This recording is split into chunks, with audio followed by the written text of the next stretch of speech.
Hello বন্ধুরা, তোমরা সবাই কেমন আছো? আশা করছি খুব ভালো আছো আর সুস্থ আছো। আমিও কিন্তু খুব ভালো আছি। তো চলো আজকে দেখি আমার রান্নাঘরে কি রান্না হয়।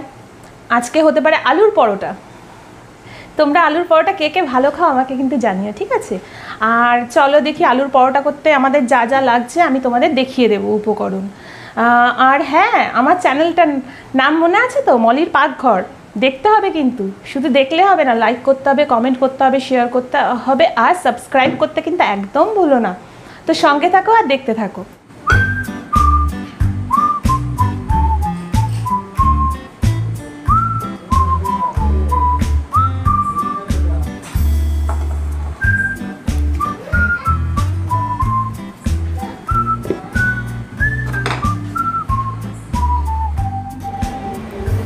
তো এবার চলো বন্ধুরা, আমাদের আলুটাও সেদ্ধ হয়ে গেছে। এবার এটাকে নামিয়ে নিই। আমি খোসা শুদ্ধই আলুটা সেদ্ধ করে নিয়েছি। এবার ছাড়িয়ে নেবো এগুলোকে।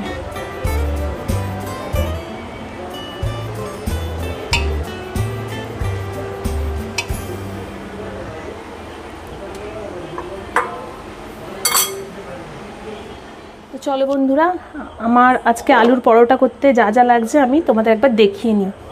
আমার লাগছে আলু সেদ্ধ করা, তোমাদের তো দেখিয়ে দিয়েছি আগে। আর একটু লঙ্কা কুচি লাগছে, একটু পেঁয়াজ কুচি লাগছে, আর একটু লাগবে জোয়ান, ফোড়নে দেব। ঠিক আছে, আর ময়দা তো মেখেই রেখেছিলাম, ওটা আবার পরে আসছি ওটাকে নিয়ে। ঠিক আছে, চলো কড়াইটা বসিয়ে দিই। কড়াই গরম হতে হতে চলো আমি আলুগুলোকে একটু ছাড়িয়ে নিই।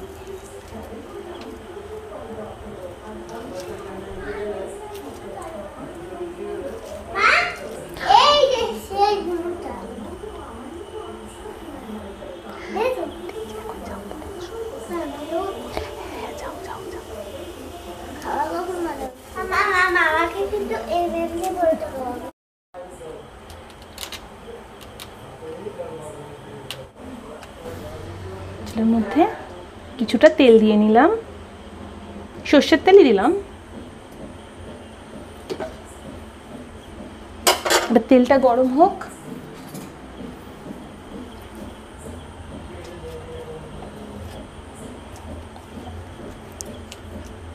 তেলটাও আমাদের গরম হয়ে গেছে।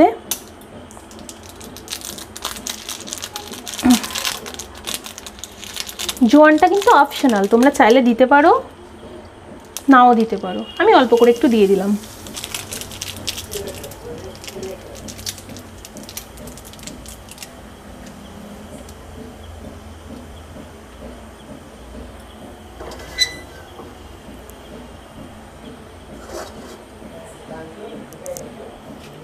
এবার এর মধ্যে পেঁয়াজ কুচিটাও দিয়ে দিলাম।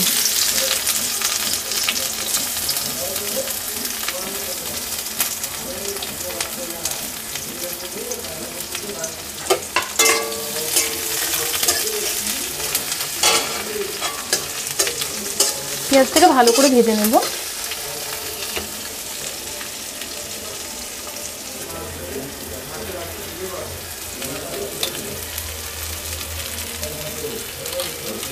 পেঁয়াজটা হতে হতে আমি একটু আলুগুলোকে ম্যাশ করে নিই।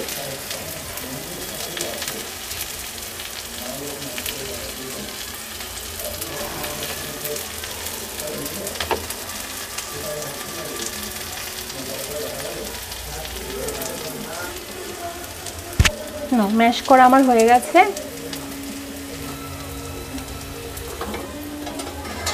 আর এর মধ্যে আমি একটু লঙ্কা কুচি রেখেছিলাম, সেটাকে একটু দিয়ে ভেজে নেব।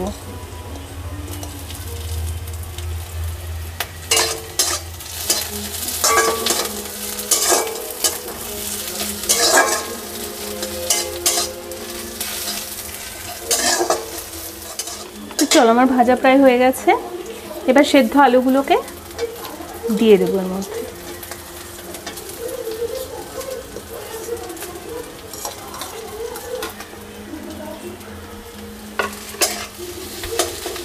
আমি অল্প করে হলুদ,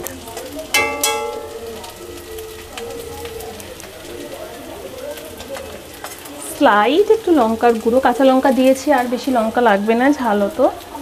আর অল্প করে লবণ দিয়ে দেবো। লবণটা যে যার স্বাদ অনুযায়ী দিতেই পারেন। এটাকে একটু ভালো করে নেড়ে ছেড়ে নেব।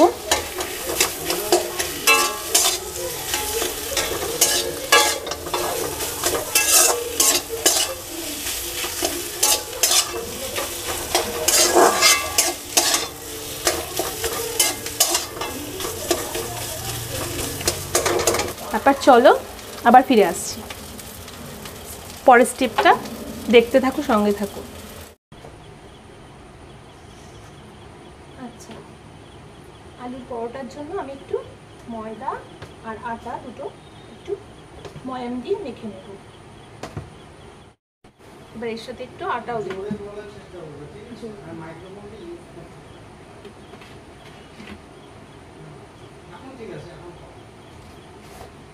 পরিমাণ মতো লবণ দিয়ে দিন।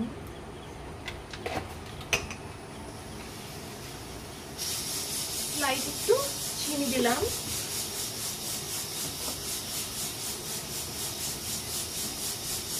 ময়ামের জন্য একটু সাদা তেল দেবো।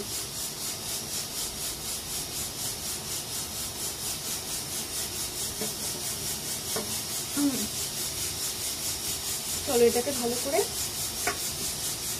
ময়াম দিয়ে নিই, তারপরে জল দিয়ে এটাকে ভালো করে মাখবো।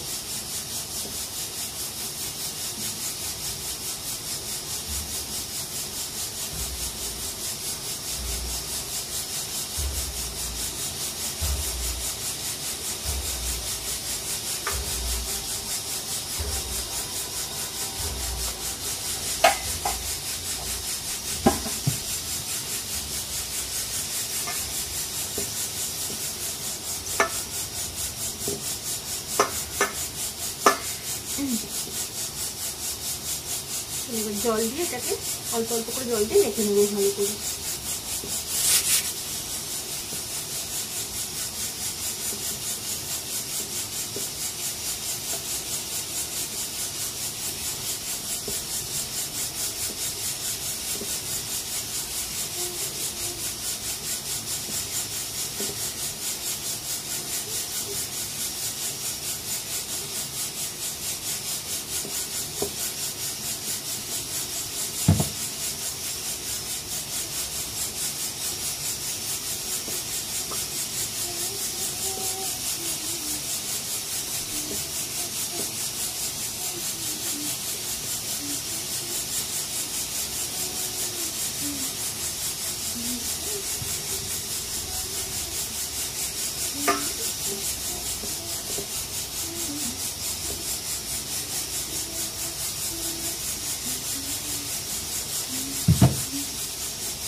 চলো মোটামুটি করে মাখা হয়ে গেছে।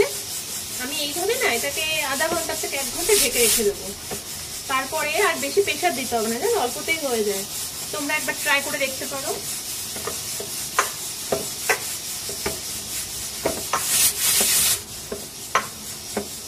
ব্যাস এই অবধি থাক। তো চলো বন্ধুরা, আমি যে আটাটা মেখে রেখেছিলাম আগে, আটা আর ময়দাটা, সেটা এবার একটুখানি দেখো স্লাইড, বেশি প্রেশারও দিতে হবে না, ভালোভাবে অলরেডি মাখা হয়ে গেছে। দেখো বেশি কষ্টও করতে হলো না, মাখাটাও সুন্দর হয়ে গেছে।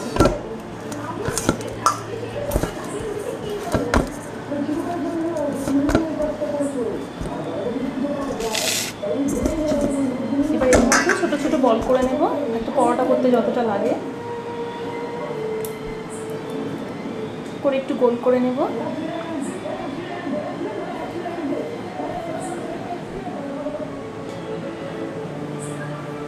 চলো একটু বাটির মতো করে নিই।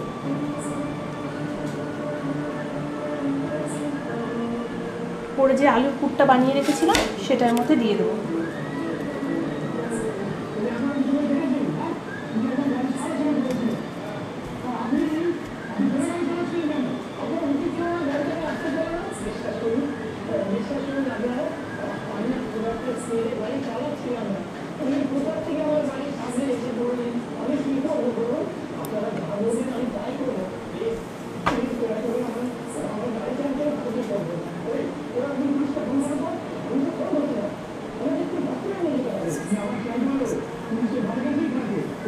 তো চলো এইভাবে করে আমি প্রত্যেকটা বল করে নিই।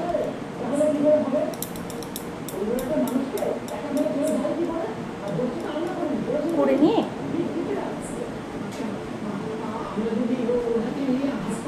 চলো সবকটা বল করে নিয়ে আবার ফিরে আসছি সঙ্গে। তো চলো বন্ধুরা, এবার এগুলোর মধ্যে একটু পুর ভরে এটাকে রেডি করি।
পুরটা গরম গরম হয়ে গেছে।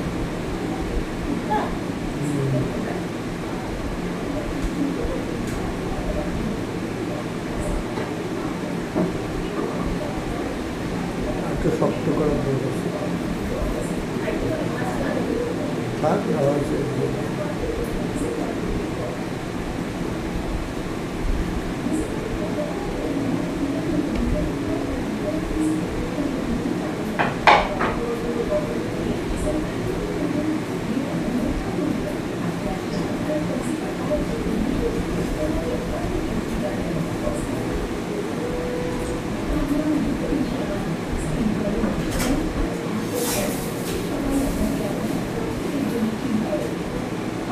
মিশিও না, ওনার জন্য খেতে থাক, যদি লাগে অল্প একটু ছোট করে করবো।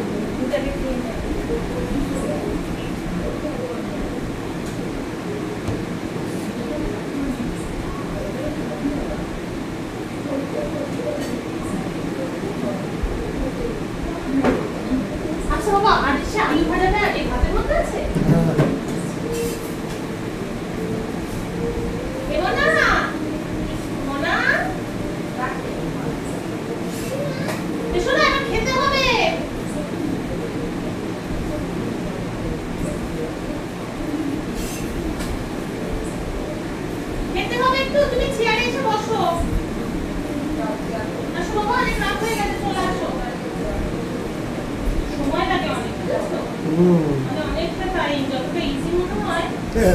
কারণ আমি মানে ঢুকো করছি না, ওর জন্য আরো বেশি একটা হলে পরে তাও একটু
তো চলো এবার একটা বেলে নিচ্ছি।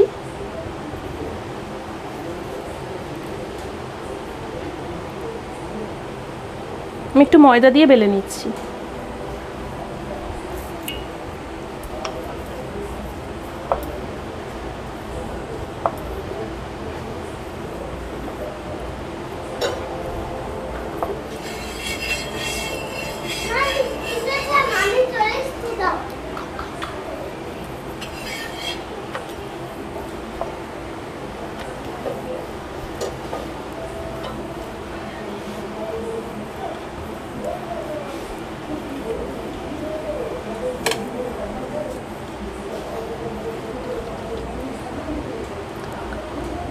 তো চলো বন্ধুরা, আমাদের এই পরোটাটা বেলা হয়ে গেছে। এবার এর জন্য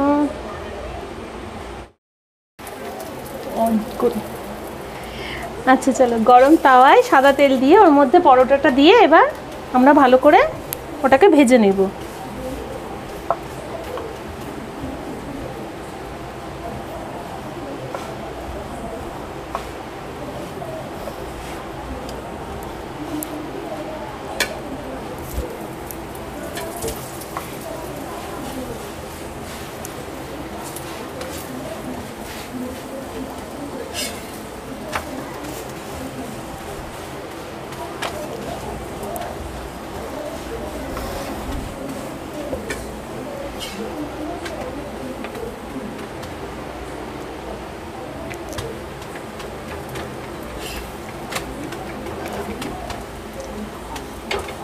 উপরে রেখে দেবো।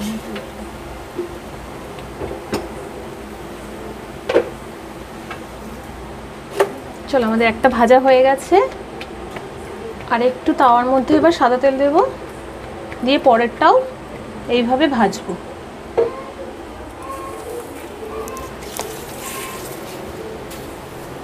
এইভাবে করে একটা একটা করে আমরা বেলে ভেজে নিয়ে তারপরে আবার ফিরে আসছি। তোমরা সঙ্গে থাকো আর দেখতে থাকো।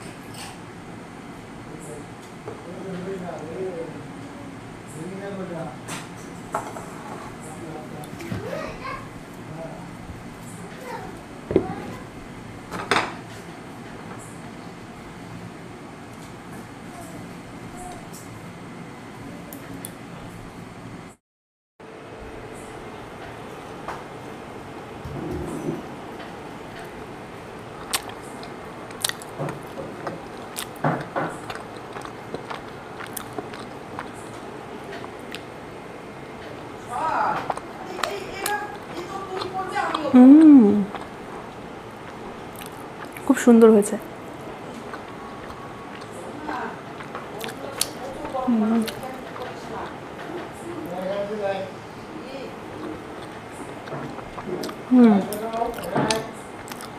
ভীষণ ভালো হয়েছে। তোমরা একবার ট্রাই করে কিন্তু অবশ্যই দেখো।